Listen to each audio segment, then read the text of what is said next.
3 రాష్ట్రాలకు గాను కొత్త పీసీసీను ఖరారు చేసినట్లు సమాచారం. పశ్చిమ బెంగాల్ పీసీసీ చీఫ్గా దీపా మున్షి, కేరళకు కేసీ వేణుగోపాల్, తెలంగాణ పీసీసీ అధ్యక్షుడిగా మహేష్ కుమార్ గౌడ్ పేరు ఖరారు అయినట్లు తెలుస్తుంది. కేరళకు సంబంధించి ఏఐసీసీ ప్రధాన కార్యదర్శిగా ఉన్న కేసీ వేణుగోపాల్ స్థానంలో రాజస్థాన్ మాజీ సీఎం అశోక్, తెలంగాణ పార్టీ వ్యవహారాల ఇన్ఛార్జిగా దీపా మున్షి స్థానంలో ఛత్తీస్గఢ్ మాజీ సీఎం భూపేష్ నియమించినట్లు తెలుస్తుంది. మరికొన్ని గంటల్లో ఈ జాబితాపై పూర్తి స్పష్టం వచ్చే అవకాశం ఉంది.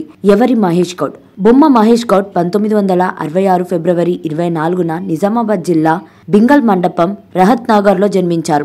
విద్యార్థి దశ నుంచే ఆయన రాజకీయాల్లో క్రియాశైలిగా పనిచేశారు. ఎన్ఎస్యుఐ రాష్ట్ర ప్రధాన కార్యదర్శిగా కొన్నాళ్లు ఉన్నారు.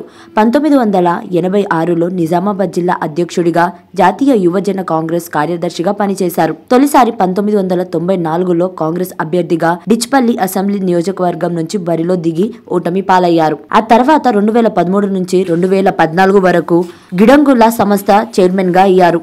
ఆ తర్వాత 2014లో జరిగిన అసెంబ్లీ ఎన్నికల్లోనూ మహేష్ గౌడ్ పోటీ చేశారు. నిజామాబాద్ అర్బన్ నియోజకవర్గం నుంచి పోటీ చేసి ఓటమి పాలయ్యారు. అనంతరం ఏఐసీసీ కార్యదర్శిగా ఎన్నికయ్యారు. 2018లో నిజామాబాద్ అర్బన్ టికెట్ ఆశించినా కానీ ఆ స్థానాన్ని అధిష్టానం మైనారిటీలకు కేటాయించడంతో పోటీ నుంచి తప్పుకున్నారు. 2021 జూన్ 26న ఏఐసీసీ కార్యదర్శి నిర్వాహక అధ్యక్షుడిగా, 2022 డిసెంబర్ 10న కాంగ్రెస్ రాజకీయ వ్యవహారాల్లో కార్యనిర్వాహక కమిటీలో ప్రత్యేక ఆహ్వానితుడిగా, 2023 జూన్ 20న తెలంగాణ ప్రదేశ్ కాంగ్రెస్ కమిటీ ఎన్నికల కమిటీలో సభ్యుడిగా నియమితులయ్యారు.